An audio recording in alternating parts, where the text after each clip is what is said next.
You talk about the frustrations of Guardiola, Sam. Him not doing what Guardiola wants him to, but him not being true to himself. I suppose actually that's what I was saying. Go on, Jack, be yourself, kind of thing. I was told that the scenes Guardiola showers him with love and arms around the shoulder and what do you need, Jack? What can we get you to get you back to what we want, which is where he is now. But there is a love from Guardiola towards Grealish, as I understand it. Yeah. Well, yeah. I should probably say, don't get me wrong, that frustration is not. It's not like an anger. It's a fatherly frustration, exactly. Isn't it? Do what we know you can do. Do what you know you can do, kind of thing. Yeah, he does. It's just that it's that thing about Grealish's character, because he's no saint, is he? Like, there's stuff off the pitch he's done, which isn't ideal professional behavior, and it's not ideal like legally, but he's just got this character where it's like, oh, that's just Jack. And everybody loves him. And like, I'm comfortable with saying on this podcast that as far as I know, he is a genuinely lovely bloke. Now, I'm wary of saying stuff like that as the City correspondent, because people might be listening to this thinking, oh, he'd say that about anyone. Yeah. I wouldn't say that about every City footballer by any stretch. But Grealish actually stands out. Like, and the thing is, I get people kind of get an idea about this. He did that dance at the World Cup for Finlay, but he's very close to fans, and he does a lot of stuff with supporters, particularly disabled supporters and these kind of things. But City know that if there's any kind of, not so much media stuff, but just fan engagement stuff, he will do it. Like, he is a lovely guy, and it's that character that he has got, and that goes back to Guardiola. Guardiola kind of loves him the same way that everyone else does, really. It's just Jack. I remember writing about him when he signed for City, and I think somebody at Villa said the thing about Grealish is he's either smiling, he's just smiled, or he's about to smile. And I just think it's that attitude, isn't it, that people love. And Guardiola, he was speaking about Calvin Phillips recently, and he said he's great for the vibe of the dressing room. And he said you can look at all this data about recruitment and what they do and what they're like and what they can offer, but the most important thing in the future will be what they give to the dressing room. And if that's what he thinks generally, then of course he loves Grealish. It's authenticity. That's what we're talking about, isn't it? That's what it absolutely 100% boils down to. And people are either authentic or they're not authentic. But you genuinely believe in what he says and what he does is true to him. Yeah, and that's the thing. You can't fake it. Every time he gives an interview, he's like failingly honest, isn't he? Like he'll say if he's not being good. There was an interview he did after the Wolves game at the start of the season when he did score. But the day before, Guardiola had been saying again, I didn't sign him for the goals and assists. And that kind of got blown up. And, Richard Keys was like, oh, what's all this nonsense? Like, why are you playing someone for 100 million or whatever?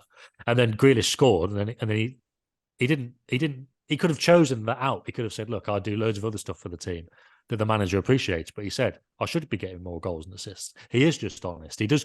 But it's all those things, in the England camps, in the tournaments in the last couple of years, when he didn't understand what certain words are, or he's talking about Love Island or whatever. It's just, he's just relatable. And like you say, you're either authentic and you're not. And he just is massively. And I think that ties in with certainly with those big brand deals he's got at the moment, just because it's the perfect storm, isn't it? He's a really good looking guy. He's a really good footballer, and he is likable. And he's likable to the extent that even when he does stuff that others wouldn't get away with, it kind of just gets laughed off. And that is just because he is how he is and people like him. Although we're saying this, he gets booed every ground. He gets booed every ground. Yeah, absolutely. And we're talking about how likable he is. But well, of course he does. In the same way that Beckham, he's the obvious comparison, isn't he? In the same way that Beckham got booed at every ground. And also, I know Beckham went through everything he went through in '98, but there was still an element of Beckham being booed a little bit before then because of the good looks and the talent and everything else. Every team is going to have someone who's booed like that. I remember, I don't know if this was the first time he ever appeared for Villa, Dan, but I remember him coming on a Sunday for Villa against Hull, and I think that the whole of that second half when he came on, Hull just booted him up in the air. And that could only have been only have been because of how he looked, because he came on with his floppy hair and his socks around his ankles. And I think they thought, right, let's kick this kid. Yeah, I think that was his second game. So he came. That was his second game. His first ever home appearance at Villa. Right. He was only on the pitch about 10 minutes. But it was hilarious how much he got fouled 5 times in a row in the space of about 3 minutes. He got kicked up and down by the whole players. I think Ahmed Al Mohammadi, who obviously ended up playing with at Villa, was one of them. They just seemed to target him straight away. But even then, he just laughs it off. That's the kind of character that he is. And like I say, it was his second ever game, first ever game at Villa Park. And at the end of the game, he's been on the pitch 10 minutes. He's coming up to the whole end, and the Villa fans are singing his name, and he's clapping like he's someone who's played 100 games, and everyone loves him and knows who he is. But Villa fans were always aware of him coming through the ranks. You always hear of certain names when they're 14, 15, 16. This guy's going to be a player. With Jack, that was definitely the case of what happened. The Villa fans knew about him and had been waiting for him to come on the scene for years. And when he did have some difficulties in his first few years. It didn't always go swimmingly for him in the Championship as well. There were times when he was completely out of the picture, but he got a bad injury. And what he did was, and this is another thing that he does that I think people don't notice, he works hard, he trains hard, and he used that time whilst he was out to build himself up physically. And he came back a completely different beast and captained Villa to promotion. And every player that you speak to from that side cites him as the reason that Villa got back to the Premier League. With these players, and Beckham and Ronaldo are the two to sort of compare with, I suppose, on both looks but also, I suppose, on then how they became marketable. You wouldn't argue that either of them, it was obvious at the start. It probably started for Beckham once he got involved with a Spice Girl and the whole '98 controversy, and Ronaldo, when Ronaldo came on for his first game for Manchester United against Bolton, you wouldn't have gone, well, there's a man whose looks and appearance and talent are eventually going to make him one of the most marketable athletes in the world, although he looked very good on his debut. And maybe you wouldn't have said that about Grealish 2 or 3 years ago. So it is about how these men develop, both actually physically and on the field as well, Dan. Yeah, and I think his main thing is as a person. I think you take away all the other stuff that we've just spoke about, like Sam's spoken about, him as a person. I think that's what makes him attractive to companies, just purely the way he is. He's done absolute wonders for the Brummie accent. I need to thank him. I think I've picked up a lot more work over the years than maybe I should have done because of him putting the Birmingham accent in the spotlight. Joking aside, I genuinely think that's really important. That all accents are represented, particularly when mainstream media doesn't represent a lot of accents. I think it's really important. That's that authenticity again, isn't it? He says words wrong. He did an interview once about listening to music, and the whole way through he was calling it music the whole way through the interview. He doesn't even know he's doing it, really, does he? But that's funny, and it makes him relatable, and people enjoy that kind of content from him. And it is just the fact that he is real. And he's always been real. He didn't change the way he was with the fans at Villa from day one when he was Jack Grealish, 18-year-old making his debut, to Jack Grealish that left, and he was on the cusp of being a megastar before he went to Manchester City for 100 million. But he never changed the way he was around people and the way he was around fans, and he never changed himself and his personality. He probably has had to calm down a little bit over the last 12 to 18 months in terms of what he does off the field, but I think he's realised that he's 27 now, isn't he, Jack? You always kind of look at him as being this kid because of the way he carries himself, but he is 27. He's coming up to his peak. So I still think over the next few years there's so much more to come from him on the pitch, and I reckon there's an awful lot more to come from him off the pitch as well.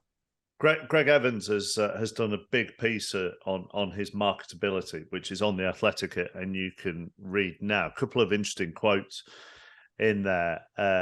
Jed Collipriest, founder of Underdog Sports Marketing, says he's a guy who plays like Gaza and is as gorgeous as David Beckham, so he's going to be very appealing to leading brands. He's unique because he's so recognizable, but there's so much more to him because of his personality. And then Dan Connor, who's co-owner of And the New, which is a creative digital sports marketing agency, developed on that to talk about, which is what we've just touched on. Worth noting, a big shift in what has made a player truly marketable in recent times. And that is authenticity. That is the key driver of that. And they don't come more genuine than Jack. How is he viewed off the field at City? Put Guardiola and his coaching team to one side. Put his, teammates to one side, Sam. We always get told that the test of a footballer is how they, deal with Nancy on reception. Oh yeah, and genuinely they do love him. Like that's how I can say that he's such a nice guy. I've kind of had dealings with him as well on this front, but if like a message needs to be sent to anyone, or like I said, to meet and greet fans or whatever, he is always there, and he is nice to everyone. That's the thing. It's like sometimes in this job, you're writing about players like, oh, aren't they great? Like he does this job so well for the team or whatever. What a brilliant servant for Manchester City or whatever. But they're not great people, or they're up to some things, and you think, it's a difficult industry at times for that, because it's not necessarily newsworthy. So there's no point in ever saying it, because it doesn't really impact performances. It's not illegal or whatever. But you just think these aren't the great people that everyone holds them up to be. But with Grealish, that is the case. He's got time for everyone, and it just goes back to that. You're authentic or you're not. There's no, I'm not saying he's never been annoyed in his life, but there's no kind of, if he's on a shoot for some Amazon thing or whatever, he's not going to have his headphones in ignoring people. He's going to be talking to them like anyone. And that's the thing. Like, you just don't get that with footballers. There's so many other footballers you can identify. We're talking about stories and background and stuff. Like Phil Foden came through at City, made the first team, playing for England. Like, he's kind of local wonder kid, and he's got all the endorsements and stuff. But like, just that, there isn't that extra kind of magic yet with Grealish, just because of their personalities. Now, Foden's personality is absolutely fine. He loves football. He gives his everything to football. But it's just not that special ingredient that Grealish has got, just because of how he is. But then that's nothing bad against Foden. It's bad against like footballers in general. Like Grealish has just got this thing you don't expect from footballers to have. Yeah, I could say, Sam, the same thing with Marcus Rashford, actually, who is as authentic as Grealish is, has done some amazing work, hasn't he? Obviously, and is incredibly talented and plays for an incredibly marketable club and is a marketable lad. But he's a really, really nice lad, but he's quite shy, I think, when talking to him. It's not a bad thing. It's not like they're missing anything. Not a bad thing. Not a bad thing.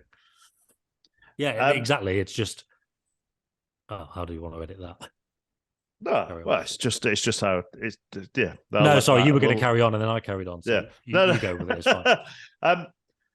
With all due respect to Sam here, but Dan is the sort of youngest, coolest one probably on this podcast.